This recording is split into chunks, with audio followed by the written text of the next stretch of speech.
हर्ष पराशर जी, पुष्कर राज। राधे राधे बोल। महाराज जी, मैं पुष्कर राज से आया हूँ। महाराज जी, आप कह रहे हैं महाराज जी कि भगवान ने सारे युग मतलब अगर समाप्ति करने तो बनाए क्यों, खेल क्यों रचा ऐसा, मतलब अगर भगवान ने क्यों रचा ये नहीं, ये प्रश्न नहीं किया जा सकता। इसका उत्तर भगवान देंगे। हम तो उनके भक्त हैं, हम तो उनके दास हैं। भगवान से प्रश्न करो कि आपने क्यों रचा। गुरु जी, जब मृत्यु ही मतलब सब कुछ अंत करना है भगवान को, अंत नहीं कर, किसी का अंत नहीं है, खेल है, परिवर्तन है। आप बताओ अंत क्या है। जैसे सभी लोग बोलते हैं कि अपना कलयुग का अंत हो जाएगा, सृष्टि का विनाश हो जाएगा, सब कुछ हो जाएगा। हमारी बात सुनो, 3 लीलाएं हैं भगवान की, वो हर क्षण होती रहती है। ये सेकंड है, इस सेकंड में लाखों लोग पैदा हो गए, लाखों लोग मर गए, लाखों लोग आनंदित हैं, लाखों लोग दुखी हैं। पूरी सृष्टि में भगवान ने 3 लीलाएं की। ब्रह्मा रूप से सृजन करना, विष्णु रूप से पालन करना और शिव रूप से संहार करना। वही भगवान ब्रह्मा है, वही भगवान हरि है, वही भगवान हर है, कोई अंतर तो नहीं। और वही चराचर जीव बने हुए हैं, कोई और थोड़ी है। वो अपने आप से अपने आप का सृजन करते हैं, अपने आप से अपने आप का पालन करते हैं और अपने आप से अपने आप का संहार कर देते हैं। आपको इसलिए प्रश्न उठा कि आप देहाभिमानी जीव हो। आप इस समय देह भाव से बोल रहे हो, देह भाव से बोल रहे हो क्योंकि देह भाव ही है। अभी परमात्मा भाव में तो आए नहीं हो, इसलिए आपको बड़ा भयावह लग रहा है। भगवान ने ऐसा किया क्यों, भगवान ने ऐसा रचा ही क्यों, जब विनाश ही करना था तो रचना क्यों था। नहीं, उनका खेल है। जैसे बच्चे जो है ना घरौंदा बनाते हैं, बिगाड़ देते हैं, उनसे पूछो क्यों, ऐसा क्यों किया, उनका खेल है। उनके पास क्यों का उत्तर थोड़ी।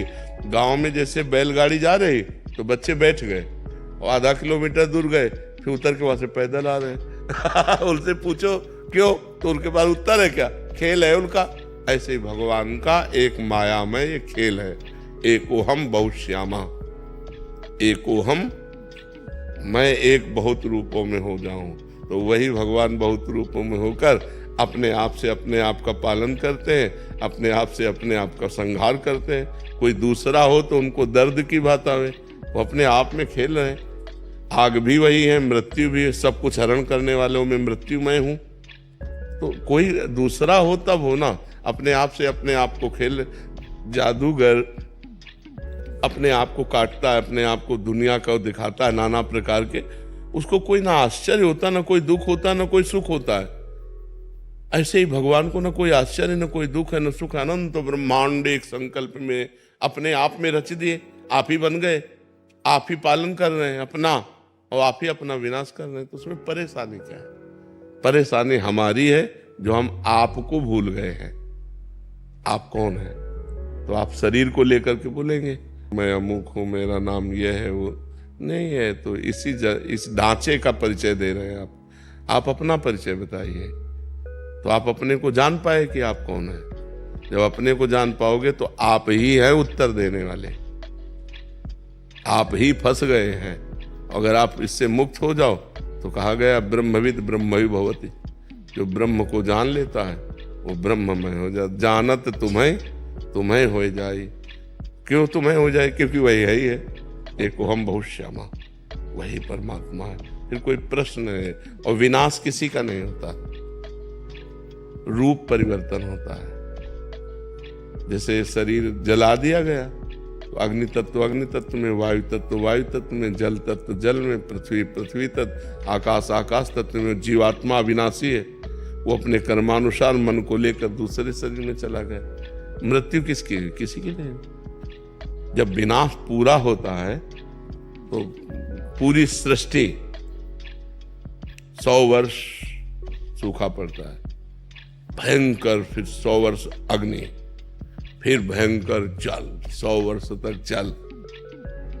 फिर इसके बाद जब प्रबल ताप बढ़ी, कोई सृष्टि में नहीं रहेगा, तो जल तत्व वायु तत्व में, वायु तत्व अग्नि तत्व में, आकाश तत्व में, ऐसे क्रम से होते हुए आकाश तत्व महातत्व में, महातत्व अहंकार में, ऐसे मूल प्रकृति तक पहुंचकर मूल प्रकृति ब्रह्म में कुछ नहीं नष्ट हुआ, सब अपने अपने स्वरूप में आते हुए चले गए। फिर जब सृष्टि हुई तो ब्रह्म, ब्रह्म से मूल प्रकृति, मूल प्रकृति से त्रिगुणात्मिका प्रकृति, त्रिगुणात्मिका प्रकृति से महातत्व, महातत्व से अहंकार, अहंकार से पूरी सृष्टि। वही फैल गया, वही समिट जाता है। समिट जाना विनाश है, फैल जाना सृष्टि है, और जितने दिन फैल के खेलते हैं वही जीवन है। इसीलिए तो जब ज्ञान हो जाता है तो पूरी सृष्टि से राग खत्म हो जाता है। कुछ नहीं, कोई 10-20 नहीं है, यहाँ एक ही है, एक ही परमात्मा का सारा खेल चल रहा है।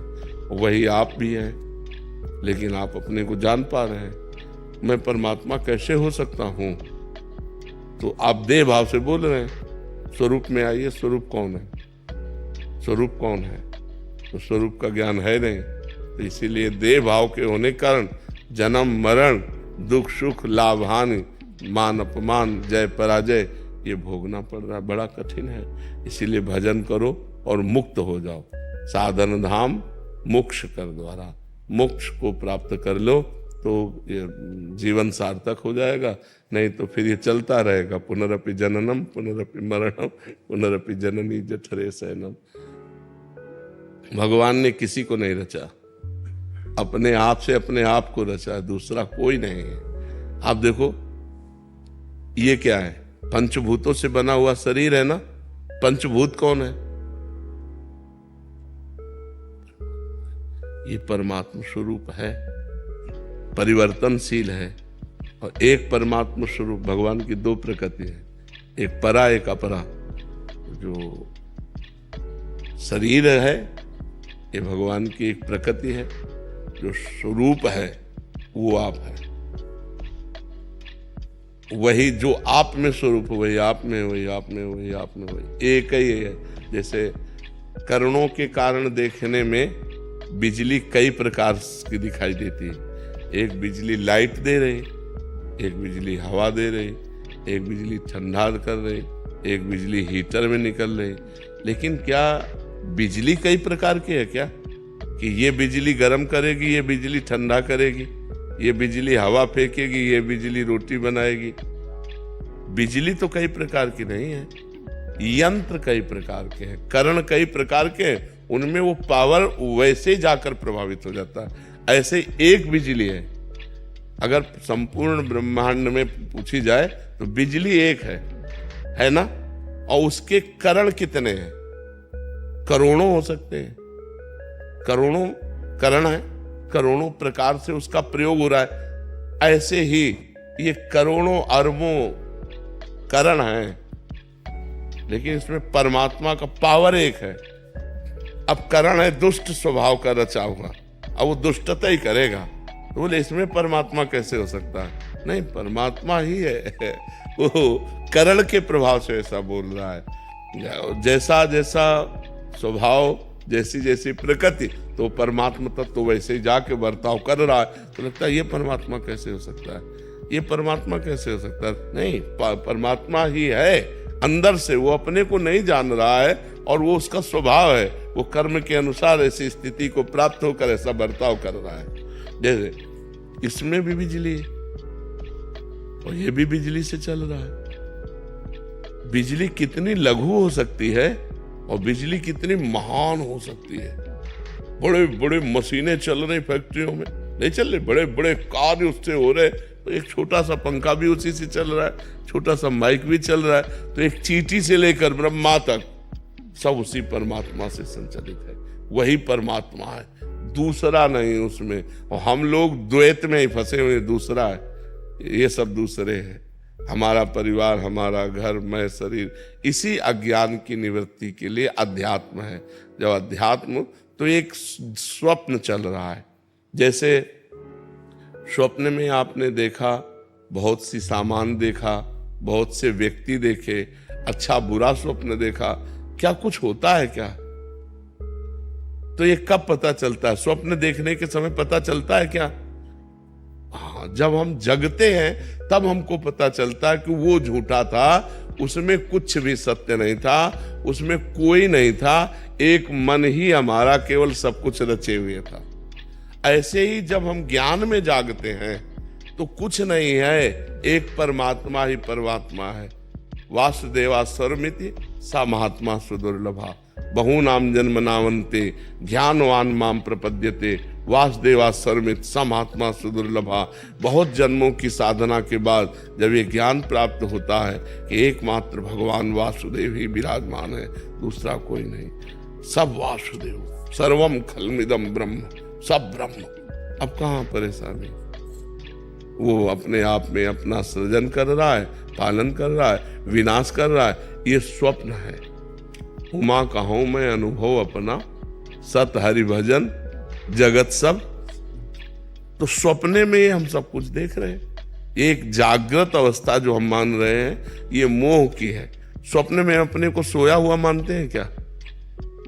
उसमें जागते हुए तो होते हैं, लेकिन क्या जागते हैं क्या? ऐसे ही मोह निशा सब सो अनिहारा। मोह निद्रा अज्ञान में हम इस समय हैं, और जिस समय ज्ञान प्राप्त होगा, असली में जागना ज्ञान में होगा, तब आप देखना जब ज्ञान प्रकट हो जाता है एकमात्र भगवान ही भगवान है, कुछ नहीं, न कोई हानि है, न लाभ है, न जय है, न पराजय है, न उन्नति है, न अवनति है, न जन्म है, न मरण है, कि ये सब स्वप्न जैसा चल रहा है, भयावह स्वप्न चल रहा है। इसीलिए कहा जाता है साधना करो और जग जाओ। जग गए तो जे ही जाने जग जाए हेराई, जागे जथा स्वप्न ध्रुव जाए। जिस परमात्म तत्व को जानने के बाद ये संसार संसार नहीं रहता, ये परमात्म स्वरूप हो जाता है, सब भय भ्रम खत्म हो जाता है।